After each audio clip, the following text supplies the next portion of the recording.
Muito bem-vindo ao estudo da inspirada e santa Palavra de Deus, escrita para você e para mim. Em nosso último encontro com a Palavra, eu tentei introduzir um dos conceitos mais importantes da Bíblia.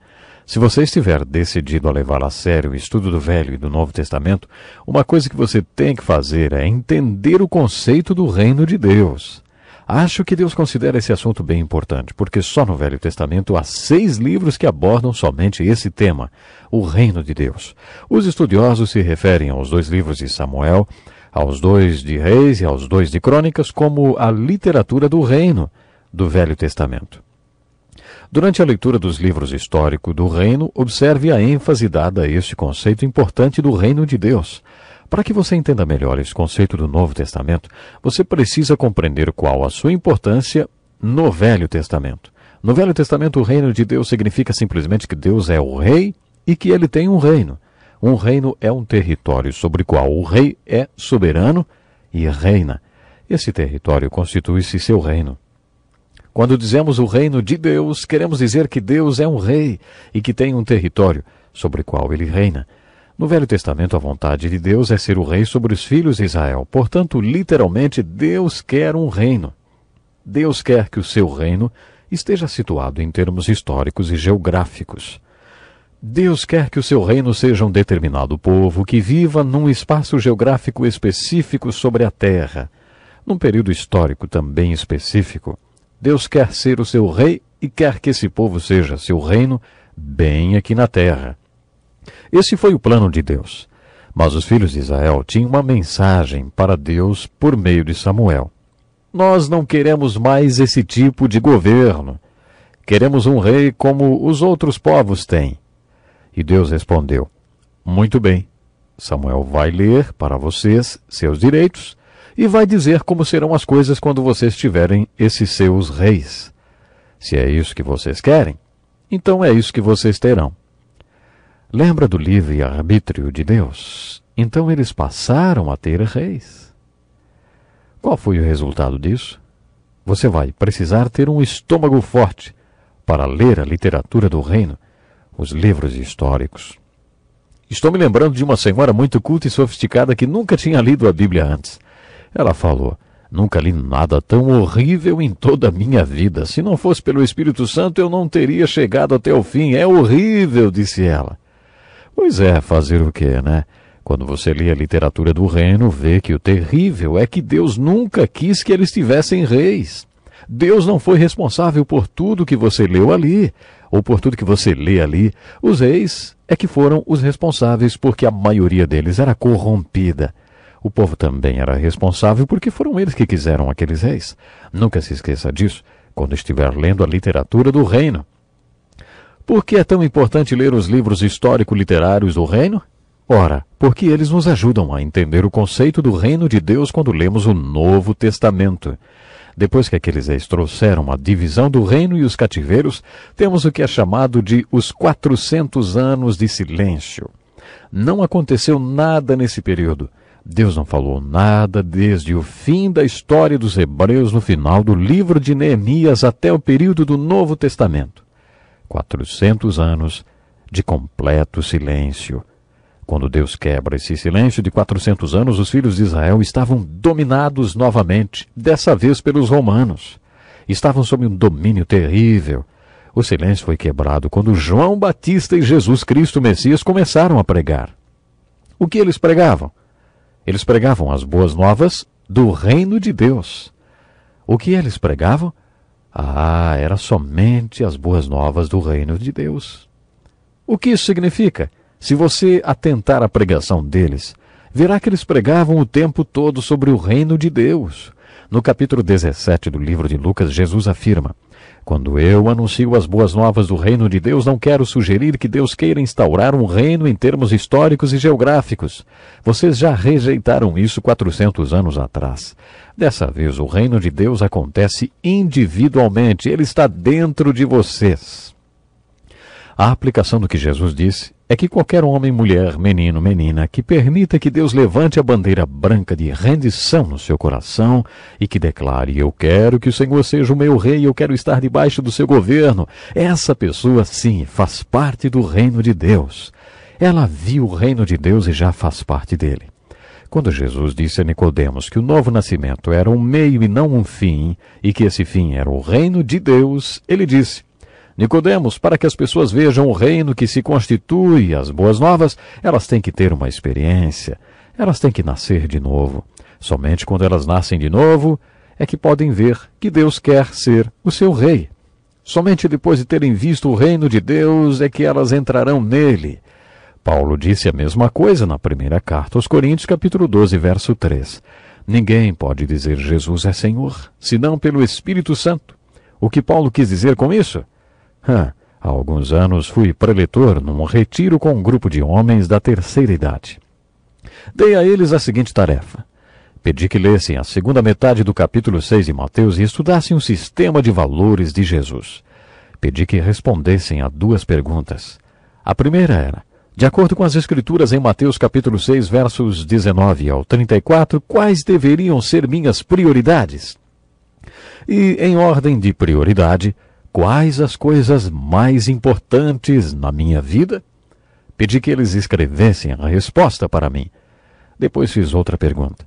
Baseado em minha própria vivência, em como usei o meu tempo, dinheiro, experiência, energia e sentimentos, quais são as minhas prioridades?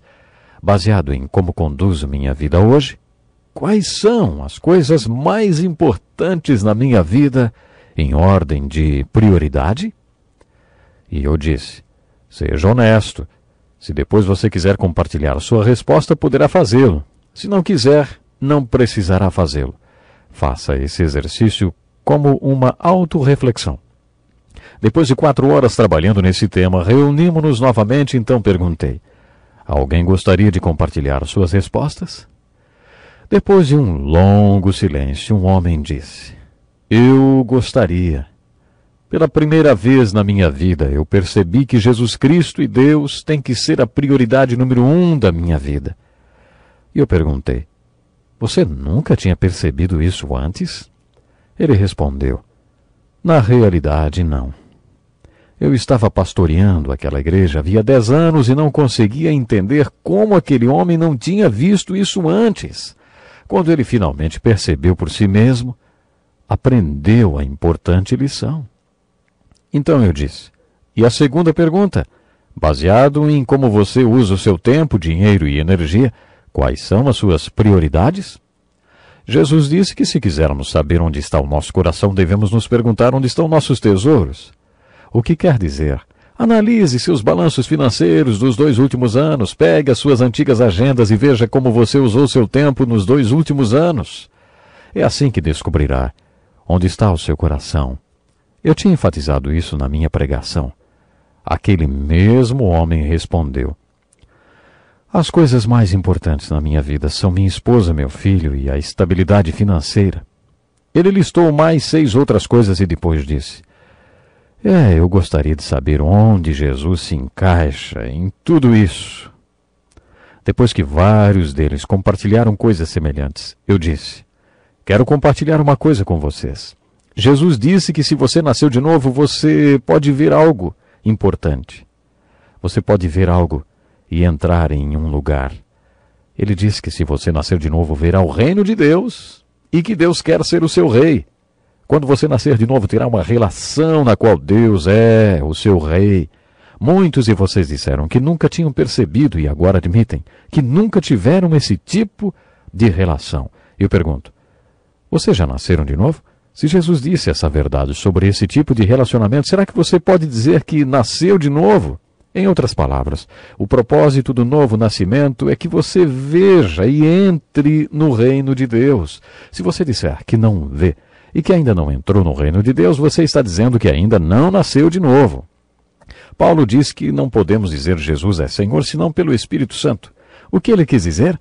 Muitas pessoas chamam Jesus de Senhor, mas nunca ouviram falar sobre o conceito de senhorio. Elas confiam nele como Salvador, mas nunca pensam em perguntar: o que o Senhor quer que eu faça? O Senhor gostaria de ser o meu rei? Jesus disse que o primeiro resultado do novo nascimento é você perceber que Deus quer ser o seu rei. De acordo com Jesus, você iniciará um novo relacionamento. Pode ser que você tenha certa dificuldade de se sujeitar totalmente ao seu reinado, mas pelo menos estará numa relação onde Deus é o rei. Jesus começou pregando as boas novas do reino de Deus. A última vez que Jesus está pregando, explicando e ensinando sobre o reino de Deus e a última mensagem que temos no apóstolo Paulo, ele está fazendo a mesma coisa, compartilhando ensinamentos referentes ao reino de Deus. Eu tenho que falar mais uma vez, o conceito do reino de Deus é uma questão muito importante. Nossas orações devem iniciar com "Venha ao teu reino". Quando estabelecemos nossas prioridades, o reino de Deus deve ser a prioridade número 1. Se você comparar suas prioridades com a figura de um alvo, um centro e vários círculos em volta, sabe, o centro de suas prioridades deve ser o reino de Deus. Quando você ler 1 Samuel, descobrirá o que significa o reino de Deus. Deus quer ser o seu rei. Podemos fazer tudo do nosso modo, mas aí teremos que comer o banquete das consequências das nossas escolhas. Depois de tantos anos de desastrosas consequências e total quietude da parte de Deus, o silêncio é quebrado com as boas novas. Deus quer ser o seu rei novamente. Essas são as boas novas. A diferença é que agora esse reino é estabelecido individualmente. O ponto de partida é: você vê o reino de Deus? Você quer estabelecer um relacionamento com Deus?